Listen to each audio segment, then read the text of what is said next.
تو جب تک آپ کا قلب جاری نہیں تھا تو اس وقت تک تو نہ روزے کا فائدہ تھا نہ نماز کا تھا۔ اب اللہ تعالیٰ نے آپ کو ایمان کی دولت سے نوازا ہے، ابھی تو مزہ آئے گا نماز کا اور روزے کا۔ ذکر قلب چلنے کے بعد اگر آپ نماز اور روزہ چھوڑ دیں تو اس کا مطلب ہے کہ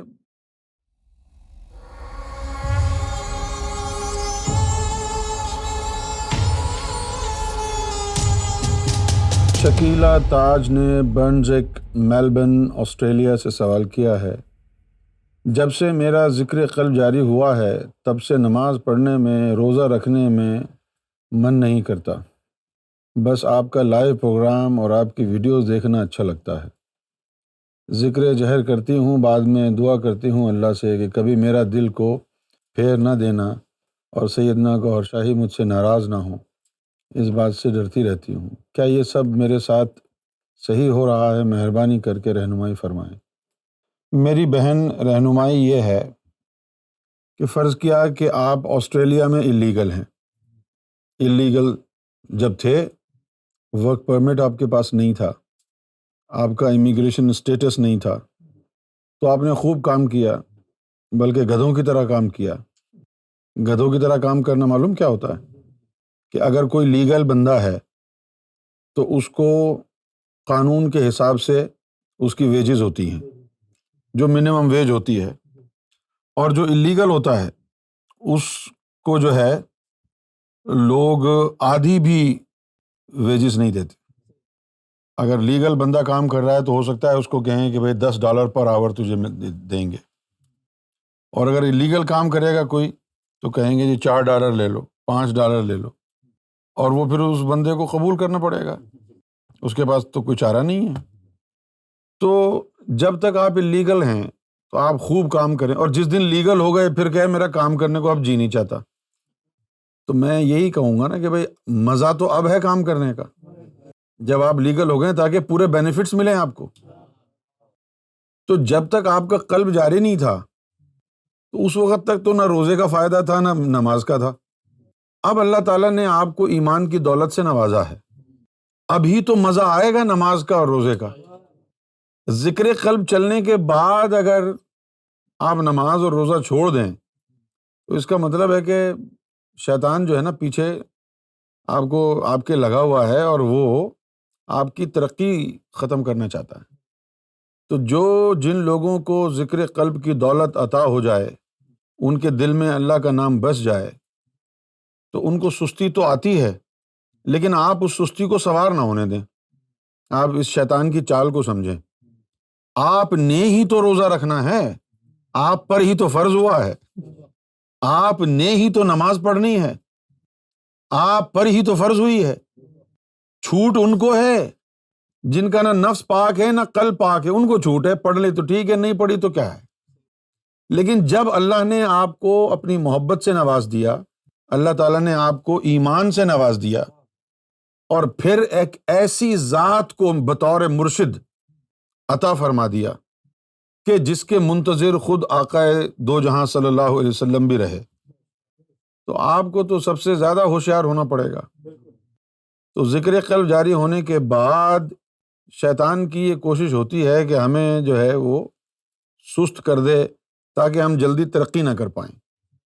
ذکر قلب جاری ہونے کے بعد نماز پڑھنا آپ کی روحانی ترقی کے لیے بڑا ضروری ہے، فرض کو تو چھوڑ دیں۔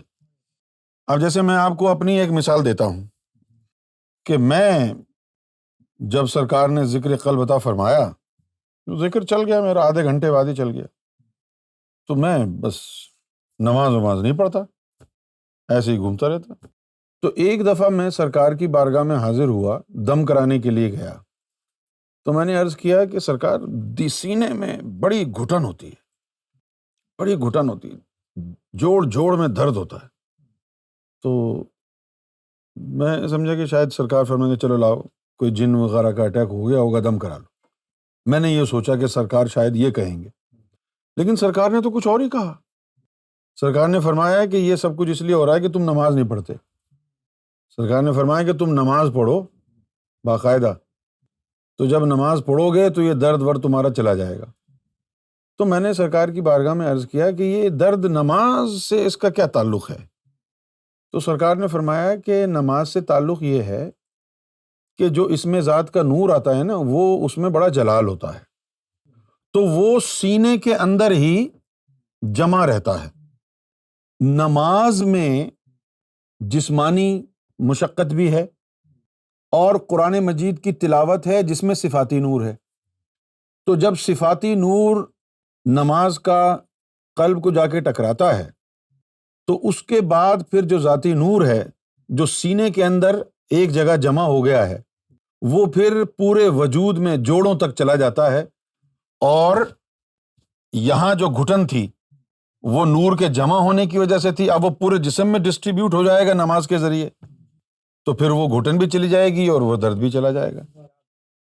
اور پھر سرکار نے وہ آیت بھی پڑھ کے سنا دی کہ تم نے قرآن میں نہیں پڑھا اقیم الصلاۃ لذکری، کہ جو میرا جو ذکر ہے اس کو اگر یعنی ڈائلیوٹ کرنا ہے، پورے وجود کو فیض یاب کرنا ہے اس ذکر سے، تو اس کے لیے نماز قائم کرو، کہ نماز جو ہے پھر وہ اس نور کو پورے وجود میں پہنچا دے گی، تو نماز پڑھنی چاہیے۔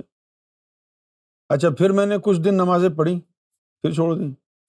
اب جناب میرے ساتھ پھر ایک واقعہ ہو گیا، یہ 1987 کی بات ہے، یہ کراچی میں رہتے تھے نا اس وقت، تو وہاں ریتی لائن میں پروگرام تھا، تو اب ہم وہاں سے پیدل آ رہے تھے بسم اللہ ہوٹل، اب وہ آتے آتے گھر جو ہے 4:30-5 بج گئے، تو میں ایسے ہی بیٹھ گیا، میں تھوڑا سا سستا لیتا ہوں، چھلانگ مار کے آیا تھا، تھوڑی سی درد بھی ہو رہی تھی، بیٹھ گیا۔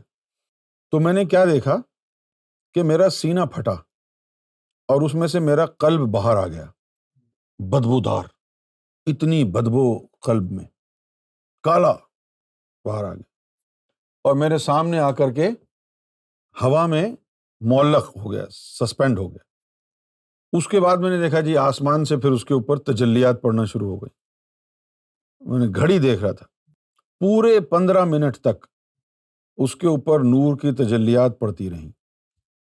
15 منٹ کی تجلیات کے بعد وہ قلب اتنا خوبصورت، چمکدار، دودھ سے زیادہ سفید، اتنا خوبصورت ہو گیا کہ اب وہ معطر معطر لگے، اتنا چمکدار ہو گیا۔ تجلی 15 منٹ تک پڑتی رہیں اس کے اوپر، اب نور کی بارش ہو رہی تھی، اب پتہ نہیں اس کو تجلی کہیں گے یا نہیں، تو نور کی بارش 15 منٹ تک ہوئی، وہ صاف ستھرا ہو گیا۔ تو اس کے بعد جو ہے میں نے دیکھا خوش خط اسم ذات اللہ آسمان سے وہ اڑتا ہوا آیا اور قلب کے اوپر چپک گیا۔ جب وہ اسم ذات اڑتا ہوا آیا، پہلے قلب بڑا چمکدار اور بڑا اجلا اجلا شفاف دکھائی دے رہا تھا، لیکن جب اسم ذات آیا تو اس کی چمک دمک کچھ اور ہی تھی۔ اس کی چمک دمک جو تھی اسم ذات کی، وہ اتنی زیادہ تھی کہ قلب کی چمک دمک ماند پڑ گئی، اتنی زیادہ چمک دمک تھی اسم ذات اللہ میں، اور وہ جو ہے چپک گیا اسم ذات اللہ آ کے اس کے اوپر، اور وہ دل جو ہے دوبارہ اندر آ گیا۔ اچھا، اب کیا ہو، جب بھی میں ذکر کی محفل میں بیٹھوں وہ میرا قلب باہر نکل کے آنکھوں کھلی آنکھوں سے سامنے میرے اچھل اچھل کے اللہ کا ذکر کرے، اللہ اللہ، خود آواز کے ساتھ، اللہ اللہ اللہ اللہ۔ میں تو اس میں کھو گیا، میں اس میں اتنا کھو گیا کہ میں چونکہ گھر سے تو چلا گیا تھا، فٹ پاتھوں پر رہا، میں اس میں اتنا کھو گیا کہ سارے دن یعنی پڑا رہتا سڑک کے کنارے، بالکل بے سدھ سارا دن، اور صرف اس وقت اٹھتا میں کہ جب ذکر کا وقت آتا، ورنہ مستی میں پڑا رہتا۔ اور اس طرح ایک دفعہ تو یعنی 21-22 دن گزر گئے، نہ کچھ کھایا نہ کچھ پیا، 21-22 دن تک۔ اب مجھے جو ہے وہ بڑی اندر سے جو ہے بڑی بے چینی ہوتی، بے چینی اس طرح ہوتی کہ قلب جو ہے وہ قرآن کی تلاوت پڑھتا، کبھی اللہ کرتا، کبھی کچھ بولتا، کبھی کچھ بولتا، تو وہ بے چینی اس لیے ہوتی کہ وہ جو کچھ کہہ رہا ہے وہ میری زبان پر آنا چاہتا۔ اب جیسے میں کسی کو کہہ رہا ہوں پانی لاؤ، پانی لانے کا جملہ پورا نہیں ہوتا، بیچ میں آ جاتا الحمدللہ رب العالمین مالک یوم الدین ایاک نعبد، یار وہ پانی کا گلاس اٹھانا، درود شریف شروع ہو جائے اندر سے، یعنی اتنا عجیب و غریب جو ہے وہ ڈس آرڈر آ گیا اس میں۔ تو اب جب سرکار سے ملنے کے لیے اس دفعہ گئے تو سرکار نے فرمایا کہ تمہارے دل پر، میں نے سرکار کو بتایا نہیں، سرکار خود فرما رہے ہیں کہ اللہ نے تمہارے دل پر اپنا نام لکھا ہے، خود رب کی طرف سے اس میں ذات عطا ہوا ہے، اور جب رب کی طرف سے کسی کو اس میں ذات عطا ہو اور اس کے قلب پر نقش ہو جائے تو پھر وہ رب کے دوستوں میں چلا جاتا ہے، اور پھر جو رب کے دوستوں میں چلا جاتا ہے وہ پھر نماز چھوڑ نہیں سکتا۔ اگر ایسا بندہ جس کے قلب پر اس میں ذات نقش کر دیا ہو اللہ نے، وہ اگر نماز چھوڑ دے تو اللہ ناراض ہو جائے گا۔ کیوں ناراض ہو جائے گا؟ کہ اس میں ذات اللہ کو، جس طرح پنجابی میں کہتے ہیں نا کہ جیسے آپ سری پائے کھا رہے ہیں تو کوئی کہے کہ یار تو پچا بھی سکتا ہے کہ نہیں، یا اردو میں ہم یہ کہیں کہ تو یہ ہضم بھی کر لے گا یا نہیں، اسی طرح اس میں ذات ایک مرغن غذا کے طور پر ہے روحانیت میں۔ تو اس میں ذات اللہ کو روحانی، جو ہمارے اعضاء ہیں، جوارے ہیں روحانی، ان کے ساتھ یعنی معتدل بنانا نماز کی ادائیگی کے بغیر ممکن نہیں ہے۔ تو سرکار نے بڑے ہی سنجیدہ لہجے میں فرمایا کہ استاد اب نماز چھوٹنی نہیں چاہیے، فائنل وارننگ۔ سرکار نے فرمایا اب نماز نہیں چھوٹنی چاہیے، نماز چھوٹی تو یاری ٹوٹ جائے گی۔ تو اس کے بعد جو ہے پھر نماز نہیں چھوڑی۔ اب جب اس کے بعد میں نماز پڑھنے لگا، اچھا اب یہ راز کی بات ہے، پتہ نہیں سمجھ میں آئے یا نہ آئے، راز کی بات ہے۔ میرے ساتھ ایسا ہوا کہ نماز کے دوران قلب کے جوسے نکلتے ہیں۔ آپ نماز ہی نہیں پڑھتے تو جوسے اندر ہی بیٹھے رہیں گے۔ نماز کے دوران ہاں قلب کے جوسے نکلتے ہیں۔ اب اگر آپ نہیں پڑھیں گے تو بس بیٹھے رہے آرام سے۔ اچھا میرے ساتھ یہ واقعہ ہوا۔ اچھا پھر مجھے نماز میں، اب جب میں نماز پڑھوں مسجد میں تو کیا ہو، اللہ اکبر امام صاحب کے پیچھے نیت کی ہے، اس کے بعد مجھے پتہ ہی نہیں ہے کچھ، یعنی میں نے عصر کی نماز ہے، امام صاحب کے پیچھے نیت کی ہے باجماعت، اور میری 4 رکعت جب پوری ہوئی ہیں تو عشاء کی بھی ختم ہو چکی تھی، اللہ کی قسم۔ میں تو عصر میں شروع کی ہے، اس کے بعد عصر سے مغرب کا وقت گزر گیا، میں وہیں کھڑا ہوں۔ اب جب اس طرح کے 2-4 واقعات ہوئے تو پھر میں نے خود ہی، مجھے سرکار نے فرمایا نہیں، میں نے خود ہی جو ہے اپنے نماز کا طریقہ تھوڑا سا تبدیل کر لیا کہ اب جو ہے نا یہ مسجد میں میرے لیے نماز پڑھنا موضوع نہیں ہے، گھر میں تو ہے ہی نہیں۔ تو پھر ہمارے محلے میں میوہ شاہ قبرستان تھا، تو پھر میں وہ میوہ شاہ قبرستان چلا جاتا، وہاں پر مشتاق ملنگ بابا کا مزار ہے میوہ شاہ قبرستان میں، تو وہ اس کے مزار پہ چلا جاتا، وہاں کوئی بھی نہیں ہوتا، ہو سکتا ہے وہ خود بھی نہ ہو۔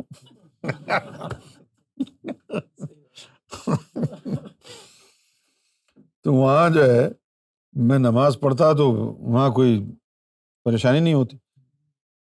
اب کیا ہوا کہ ایک دفعہ جو ہے میں نماز پڑھ رہا تھا، تو نماز کے دوران میں نے دیکھا کہ میں مزار کے اندر ہوں، نماز پڑھ رہا ہوں، اور نماز کے دوران میں نے دیکھا کہ اوپر سے نور آ رہا ہے، لیکن وہ جو نور ہے نا، وہ آدھے سے زیادہ نور وہ مزار کی دیواروں اور اینٹوں میں ضائع ہو رہا ہے اور تھوڑا مجھ تک پہنچ رہا ہے۔ تو مجھے کسی نے پیچھے سے کہا کہ کھلے آسمان کے نیچے نماز پڑھ، تو اس کے بعد جو ہے میں کھلے آسمان کے نیچے پڑھنے لگا۔ پھر میں دیکھوں کہ اب میں قبرستان میں نماز پڑھ رہا ہوں، رات کا وقت ہے، تو ادھر ادھر کے لوگوں کے نفوس نکل کے مجھ پہ حملہ آور ہو رہے ہیں، پریشانی ہو رہی ہے۔ تو پھر آواز آئی کہ کوئی گڑھا کھود لے قبر کی طرح کا، اور اتنا ہو کہ تو اس میں کھڑا ہو تو زمین کے باہر جو ہے تیرا سینہ آئے اور مقام ناف جو ہے اس گڑھے کے اندر ہو، پھر ان کا حملہ تجھ پر نہیں ہوگا۔ تو میں نے پھر یہی کیا، میں نے قبر کھود لی اور اس کے اندر پھر نماز پڑھنے لگا۔ اچھا، اب پہلی دفعہ جب قبر کھود کے نماز پڑھی، رات کا وقت ہے، یہ بہت، یعنی رات کا آخری پہر، تو اب میں وہ نماز کے لیے میں نے صرف یوں کیا، اللہ اکبر۔ سفید لباس والے کئی لوگ میرے پیچھے کھڑے ہو کے نماز پڑھ رہے ہیں، کئی لوگ۔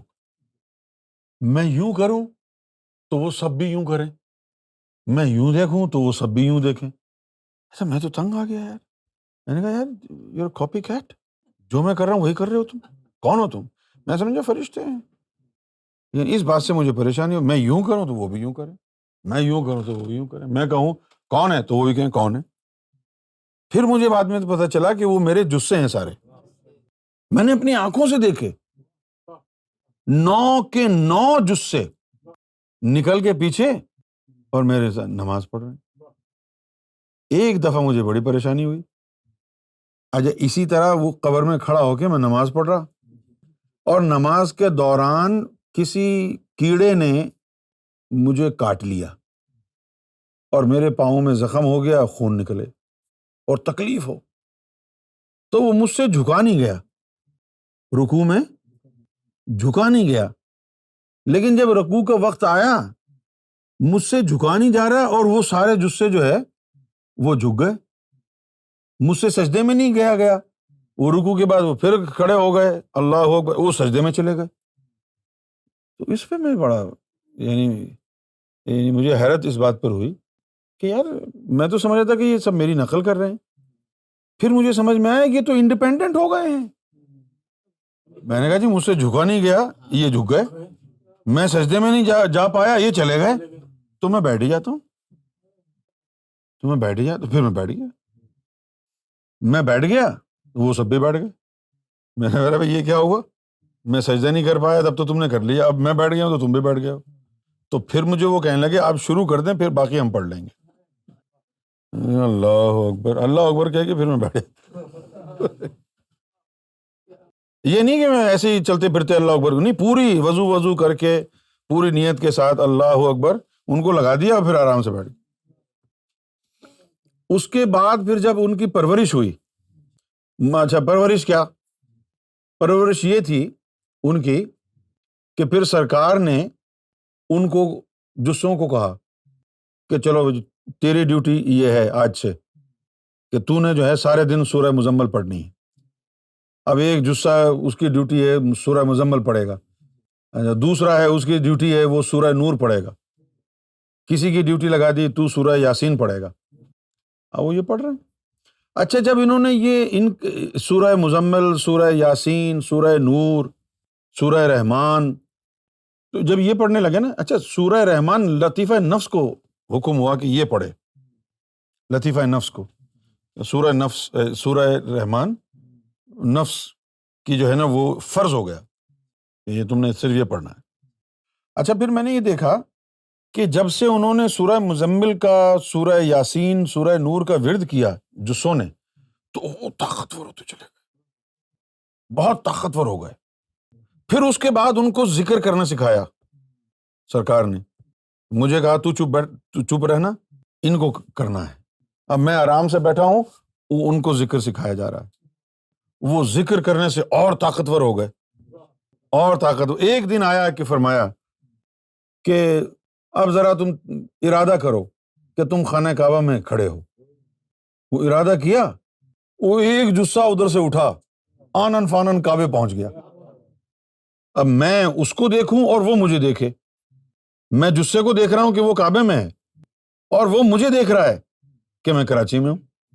اب میں اس کو اپنی خواہشات بتاؤں اور وہ مجھے اپنی خواہشات بتائے، بڑی عجیب و غریب باتیں ہیں نا۔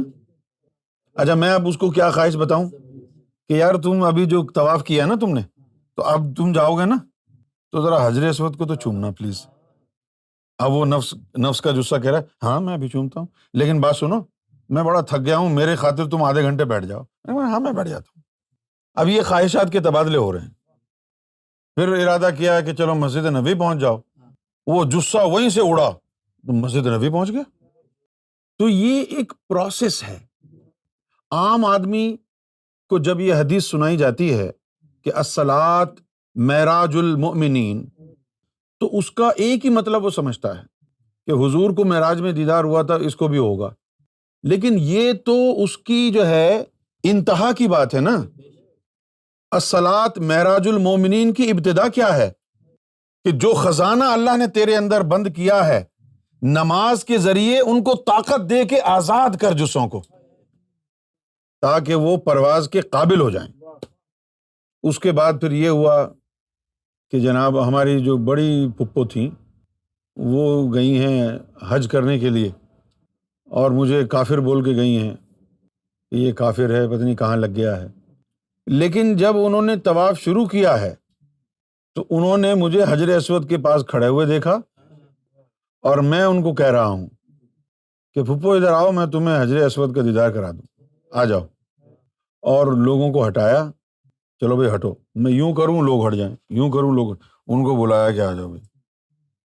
اب وہ پوچھ رہی ہیں کہ تو کیسے آیا یہاں پر؟ میں نے کہا یہ بات مت پوچھو، بس آ گیا میں بھی، جیسے آپ آ گئے میں بھی آ گیا۔ اللہ کا گھر ہے، یہاں کون نہیں آ سکتا؟ کوئی بھی آ سکتا ہے، اللہ کا گھر ہے یہ تو نماز پڑھنا جو ہے وہ صرف فرض نہیں ہے، نماز کے ذریعے آپ کے باطن کی تربیت ہوتی ہے۔ بھائی نماز اگر برائیوں اور بے حیائیوں سے روکے گی تو کچھ نیک کرنے کا حکم بھی دے گی نا۔ قرآن میں تو دو الفاظ آئے ہیں نا، ایک تو آیا ہے امر بالمعروف کہ اچھائی کا حکم، اور نہی المنکر۔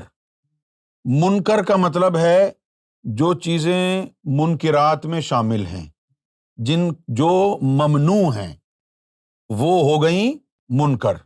نہی کا مطلب ہے منع کرنا، روکنا۔ تو نہی المنکر کا مطلب ہو گیا منکرات سے روکنا۔ تو ان الصلاۃ تنہی عن الفحشاء والمنکر، تو نماز یہاں نہی المنکر کا تو کام کر رہی ہے، کیا امر بالمعروف کا کام نہیں کرے گی؟ نہیں۔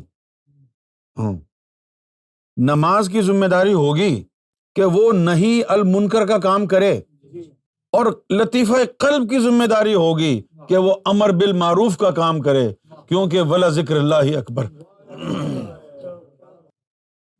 وَلَذِکْرُ اللَّہِ اکبر، کہ خبردار اللہ کا ذکر سب سے بڑا ہے۔ تو آپ کبھی بھی نماز اور ذکر میں کمپیریزن نہیں کر سکتے۔ یہ نہیں کہہ سکتے کہ جی میں جو ہے وہ نماز پڑھ لی ہے تو مجھے ذکر کی ضرورت نہیں ہے، یا کہہ دیں کہ جی میں تو ذاکر قلبی بن گیا ہوں، اب مجھے نماز کی ضرورت نہیں ہے۔ یہ نہیں ہے، دونوں کا الگ الگ کام ہے۔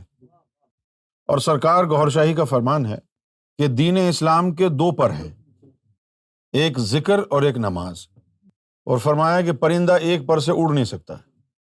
پھر فرمایا کہ اگر تم صرف نماز پڑھو گے تو ساری زندگی نمازی ہی رہو گے نا، اور اگر تم صرف ذکر کرو گے تو ساری زندگی ذاکر ہی رہو گے نا۔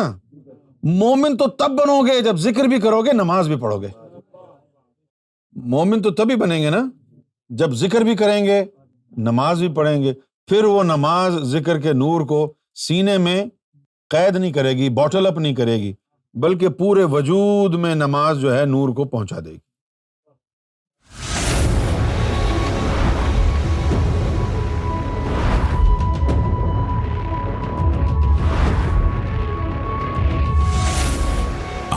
TV, the place to connect with God.